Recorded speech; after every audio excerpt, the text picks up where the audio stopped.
بين عادة موروثة وتعقيدات اجتماعية متراكمة، يعيش المجتمع اليمني واحدة من أكثر القضايا حساسية وتأثير على النسيج الاجتماعي. فالثأر أصبح واقعا يمتد أثره إلى العائلات ويقيد حياة الأبرياء ويورث الخوف جيلا بعد جيل. بيوت تغلق وأطفال يكبرون في ظل القلق ومستقبل يعلق على دائرة انتقام لا تنتهي.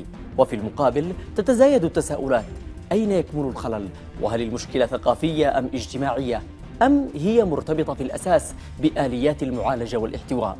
مشاهدينا الكرام، في هذه الحلقة من منبر الجماهير نفتح ملف الثأر في المجتمع اليمني، نستمع إلى قصص عن العائلات المتضررة، وأناقش هنا مع ضيوفي في الأستوديو أثر هذه الظاهرة على الأسرة والأمن والاستقرار، بحثا عن حلول تحمي المجتمع وتكسر حلقة العنف وتصون حق الأجيال القادمة في حياة آمنة.